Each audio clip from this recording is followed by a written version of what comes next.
दर्शकों, इस वक्त हमारे समक्ष है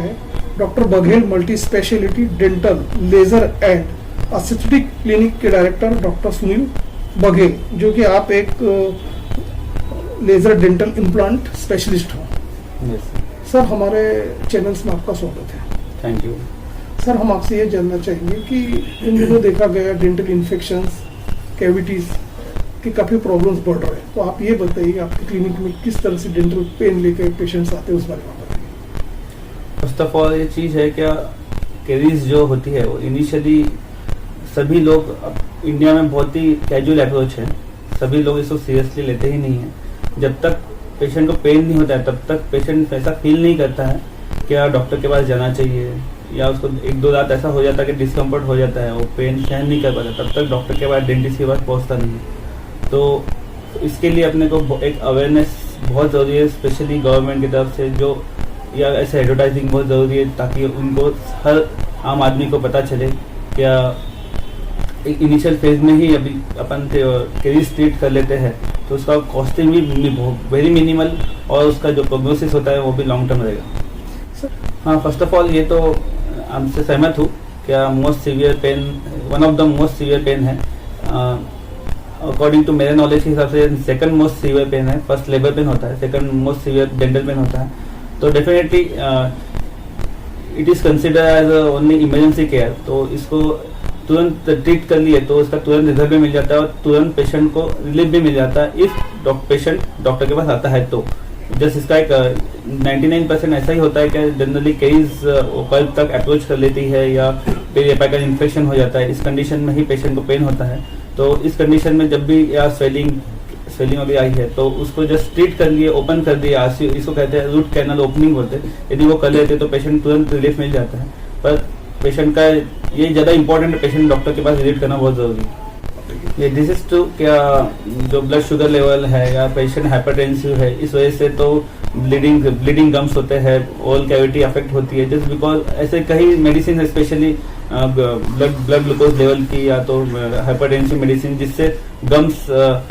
सोलन हो जाते हैं। तो इसके लिए पेशेंट ने भी डॉक्टर को, फिजिशियन को कंसल्ट करना चाहिए। इन केस यदि उनके उस मेडिसिन की वजह से सोलन हो रही है तो उन्हें मेडिसिन चेंज करके लेनी चाहिए। This is most common reason, but सब लोग समझ नहीं पाते क्या ये मेडिसिन से क्यों ऐसा हो रहा है, बट दिस इज रियलिटी। इसके ऊपर कई सारे आर्टिकल्स भी दिए हुए हैं क्या ब्लड शुगर जो मेडिसिन है उससे, फॉर एग्जाम्पल प्रोपेनोलॉल वगैरह है और जो बीपी की मेडिसिन वगैरह, उससे गम्स ब्लीडिंग गम्स होता है। As such role of alcohol तो मिनिमली है, जैसे जिस role of drawback of alcohol ऐसा है कि जैसे वो ओरल कैविटी में ड्राइनेस क्रिएट करता है, उससे अलावा उसमें ओरल कैंसर से कुछ रिलेटेड नहीं है जैसे अल्कोहल में। बाकी रिलेटेड टू टोबैको बोले तो खर्रा, cigarette, smoke, whatever, these are all different tobacco consumption. तो ये डेफिनेटली कई लोग और कॉन्फिडेंट रहते हैं कि मुझे कुछ नहीं हो रहा है, मैं 20 साल से खा रहा हूँ, 25 साल से खा रहा हूँ। अल्टीमेटली इनिशियली पेशेंट को कभी भी पेन नहीं होगा अनलेस वो सेकंड स्टेज ऑफ कैंसर में आता नहीं है। तो जब तक तब तक उसको छाला भी आ जाता है, पर वो उसको फील लगता है मुझे कुछ नहीं होता, मुझे दर्द तो हो ही नहीं रहा, वो बहुत अपने आप को और कॉन्फिडेंट में रहता है। बट जब अनट्रीटेबल कंडीशन हो जाती है, जैसे स्टेज 3 हो जाता है, स्टेज 4, तो उस कंडीशन में कितना भी ट्रीट कर लिए, कितना भी ऑपरेट कर लिए, तो मुश्किल हो जाता है पेशेंट का बचना। तो यदि अपने में इंडिया में यदि अवेयरनेस प्रोग्राम होते रहे, like early diagnosis of cancer होता है, तो दैट इज ओनली की टू सेव द कैंसर। तो अर्ली डायग्नोसिस होना ही चाहिए। लोगों ने तंबाकू, खर्रा खाना बंद करना बहुत जरूरी है। यदि वो नहीं कर पा रहे तो उन्हीं का ड्रॉबैक है, वही अपने बॉडी को अफेक्ट कर रहे हैं और अपने फैमिली को भी अफेक्ट कर रहे हैं। ऐसा there is no role of toothpaste in oral cavity. कोई भी सब टूथपेस्ट जो भी होते हैं गवर्नमेंट अप्रूव्ड होते हैं, मेडिकेटेड होते हैं, ऑल आर गुड, जो बॉडी के लिए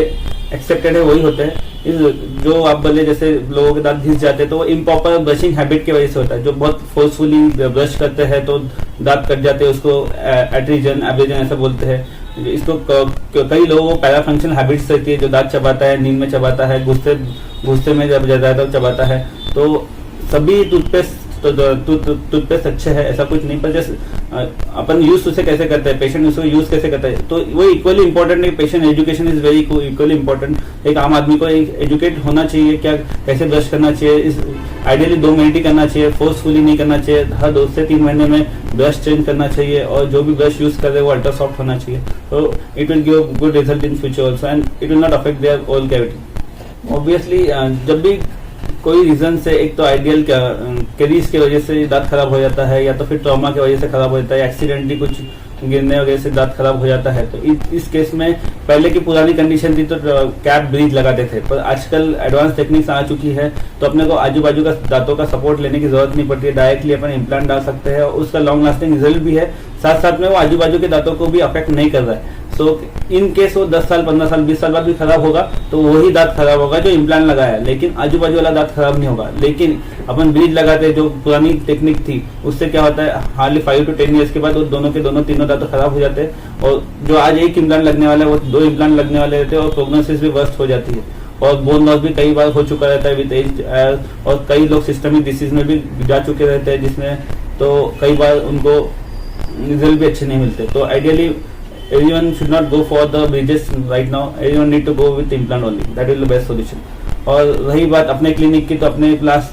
सारी एडवांस टेक्निक्स है, like laser we are using, so most of the procedure, surgical procedure अपन ब्लडलेस और पेनलेस करते हैं, और लेजर का एडवांटेज ऐसा है बाकी कन्वेंशनल मेथड से, इसमें आपको ब्लीडिंग नहीं होता है वाइल सर्जरी, आपको टाके नहीं देने पड़ते सर्जरी में,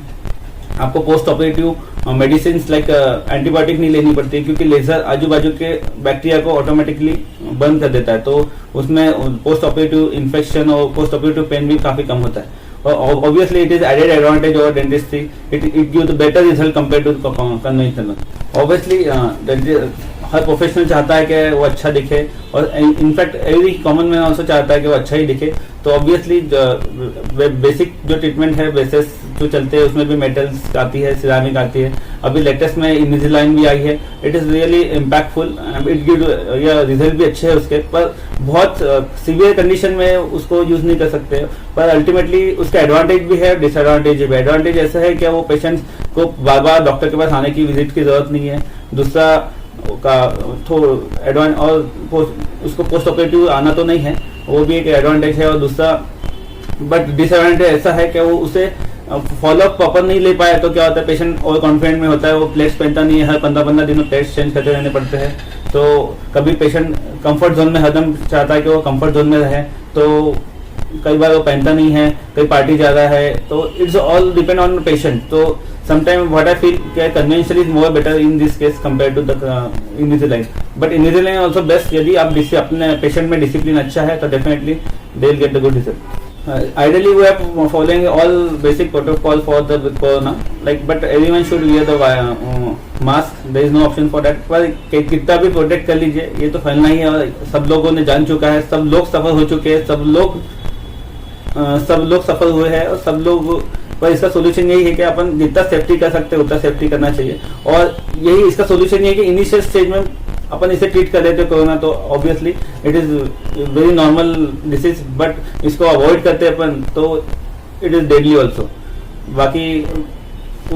कभी ऐसा हो सकता है शायद अपने को इसके साथ ही जीना है, तो सारे प्रिकॉशंस अपने लेना ही है, वो पहले बेसिक प्रिंसिपल्स फॉलो करनी है, like hand wash, you need to wear the mask, everything, we need to PPE भी, लाइक